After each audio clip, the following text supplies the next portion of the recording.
Prijeten pozdrav. Novomeški občinski svetniki so obravnavali tudi umeščanje tretje razvojne osi v novomeški prostor.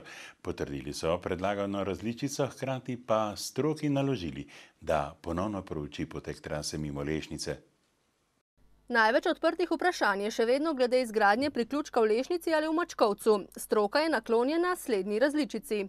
Glavni problem priključka na Lešnici je ta, da dejansko promet, ki bi ga generirala vzhodna obvoznica Novega mesta, ki v bistvu bi predstavljala tole mestno transverzalo, o kateri smo danes tudi poslušali in ki ima predvsem namen napajati v bistvu ta civilno-gospodarski del, dejansko na tej lokaciji ne pritegne dovolj prometa. Druga težava pa je v tem, da si avtocestni priključki sledijo prepogosto, dodaja Ficko. Če bo pa politika rekla, glejte, ti argumenti stroke ne vzdržijo, je pač to politična odločitev. Jaz sem povedal, mi imamo eno takšno odločitev v Trebnjem. Danes so sicer bolj ali manj vsi razočarani, pred 5-6 leti je bilo dosti navdušenja, danes gospodarstvo Trebnjega ugotavlja, da je na nek način odrezano. Seje so se udeležili tudi prebivalci krajevne skupnosti Ločna Mačkovec, ki so odločno proti izgradnji vzhodne štiripasovnice. Brez ceste štiripasovnice se da živeti, brez čistega zraka, pojačanega hrupa, onesnaževanja, uničene ekonomskega stališča, potem kmetijstva, ko se pravi majhnega in še kaj drugega. To absolutno ni nihče nas povedal. Vztrajanje na spremembi priključka v Lešnici namesto v Mačkovcu je nerazumljivo, pa meni župan. Jaz osebno smatram, da tukaj ne gre za poseg v nek prostor, kajti to bo vkopana varianta hitre ceste in vse ostalo nad nivojem te ceste pa ostane tako, kot je.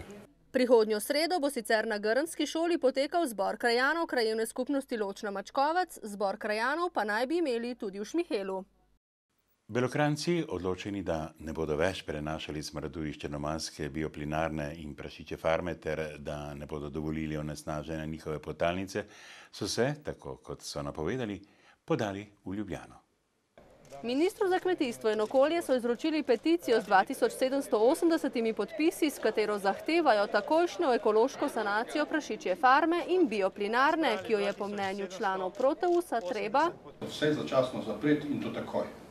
Minister Franc Bogovič, obkrožen s strokovnimi sodelavci, je prisluhnil Belokranjcem in ocenil, da je problematika resna in da jo je treba obravnavati odgovorno.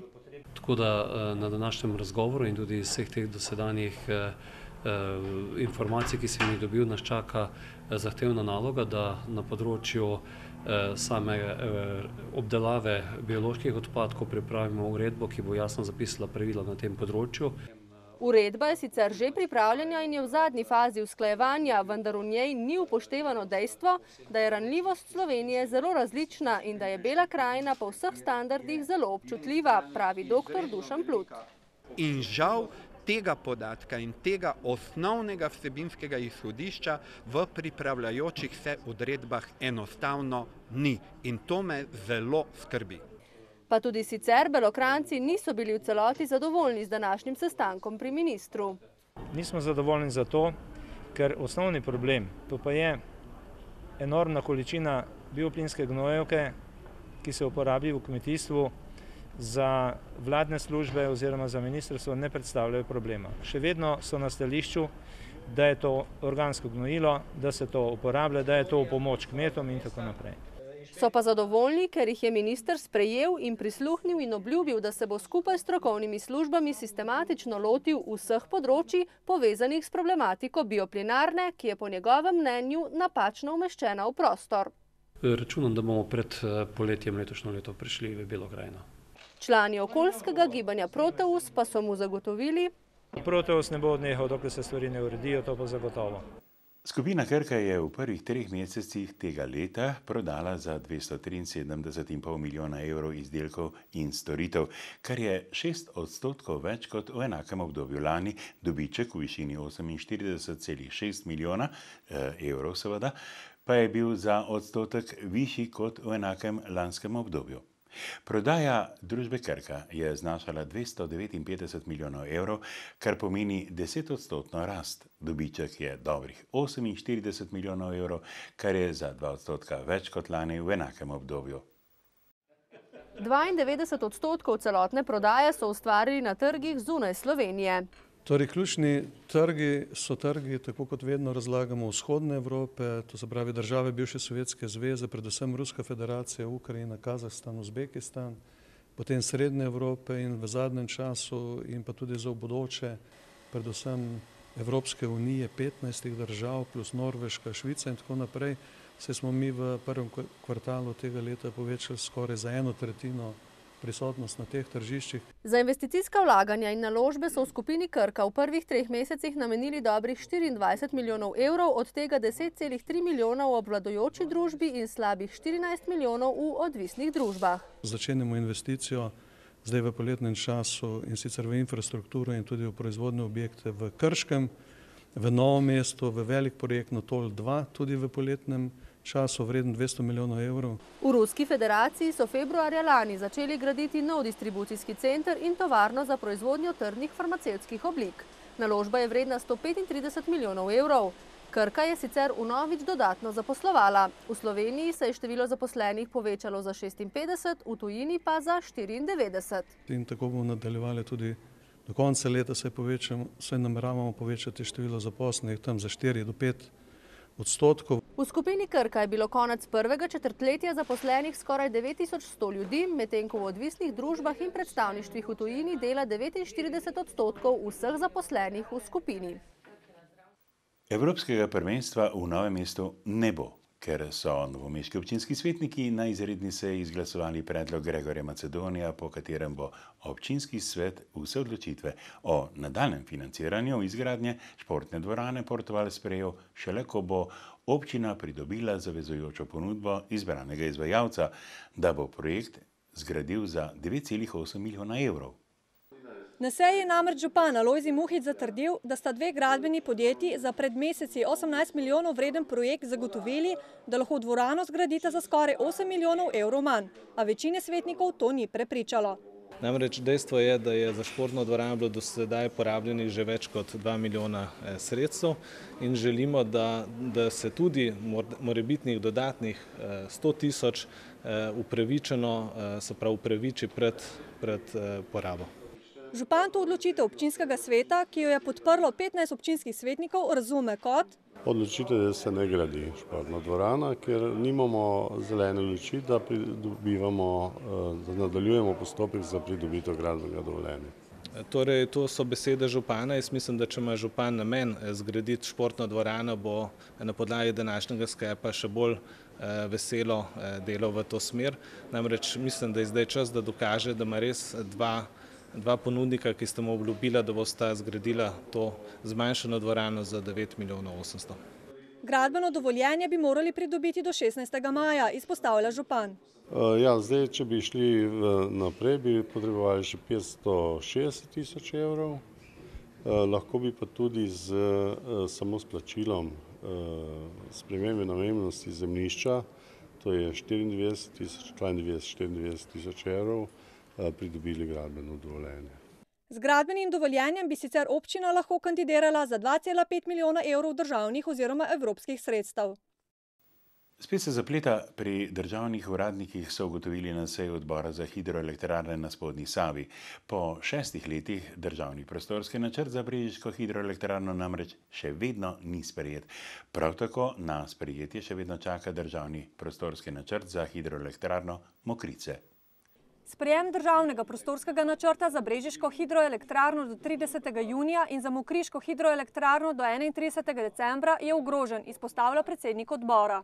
Dobro zato, ker bomo takoj sedaj opravili razgovore tako z ministrom za infrastrukturo in prostor gospodom Černačem, kakor tudi ministrom za kmetijstvo in okolje gospodom Bogovičem na to temo, kako dalje. Mi ne odstopamo od terminov in rokov, ki smo jih dogovorili v Ljubljani v njihovih prostorih. Oba državna prostorska načrta sta v izdelavi, pravijo na direktoratu za energijo. S tem, da Brežice so tik pred zaključkom, Mokrice so pa bolj na začetku oziroma rečemo v prvi polovici. No? Do težav prihaja zaradi negativnih mnenj nosilcev urejanja prostora, v reševanje zapletov pa vlagajo velike napore, dodaja Kosec. Ti roki so dosegljivi. To je bilo danes, dejansko nismo na seji čitali pogojev, ampak je bilo dovolj jasno povedano, da tudi december 2012 za hidroelektrarno Mokrice je dosegljiv, ampak pod enimi 13-14 pogoji, ki so sestavni del tega terminskega plana.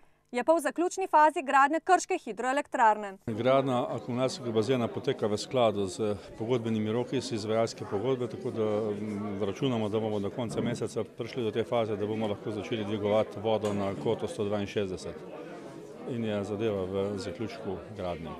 Zdaj pač čakamo na to, kdaj bo možno dvigniti vodo v akumulacijskem bazenu in takoj zatem pričnemo z testiranje. Testiranja trajajo približno 6 mesecev, odvisno od pretoka vode, ker moramo pač testirati elektrarne pri vseh pogojih, tako da nekako okvirni rok je 6 mesecev do tehničnega pregleda.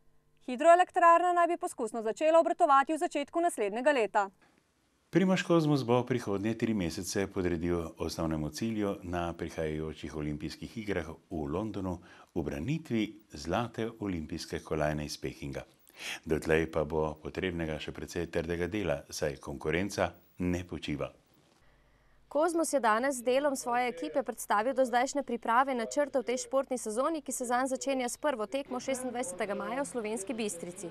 Opravil je prvi sklop priprav v ZDA, 10. junija pa konča drugega v Medulinu. Ta hip je njegov met okoli 77 metrov in seveda spremlja tudi konkurenco. Ja, izstopa Madžar Pars, torej drugi iz lanskega svetovnega prvenstva z 81 metri. Ostali so pa malo mogoče pod pričakovanji, kar bi sem pričakoval, ampak to ni pomembno. Torej, treba gledati prvega in to me prav zanima, kako bo v naslednjih tekmah, kako bo tekmoval Pars. Torej, trenutna forma je malo više, kot je bila lani pred svetovnim prvenstvom. Sedaj ima še 3 mesece do olimpijskih iger, to pomeni, ima še kar nekaj rezerve, tako da pričakujem še rast rezultatov. Prva resna preizkušnja bo na mitingu v Velenju 14. junija, kamor prihajajo tudi nekateri od morebitnih dobitnikov kolajn. Odvisen od forme pa bo nastop na Evropskem prvenstvu konec prihodnjega meseca na Finskem. Vse je namreč podrejeno nastopu na olimpijskih igrah, kjer bo branil zlato. Sem prepričan, da mu bo to uspelo in pa mislim, se je on tudi. Samo on se ne upa toliko povedati. Optimizem sigurno je, sve treba biti realen optimist in štejejo metri. In jaz vem, torej trenutno zaostajam za 1 meter, za tistim, kar bi jaz želel si sam in to bo treba dobiti. Pri tem mu bo med drugimi pomagal nov član ekipe Primož Četrtič, maser in pomočnik pri telesni pripravi. Hladen vikend bo prav primeren, da se bodo ohladile vroče glave, pa naj bo v parlamentu ali pa na novomeškem glavnem trgu.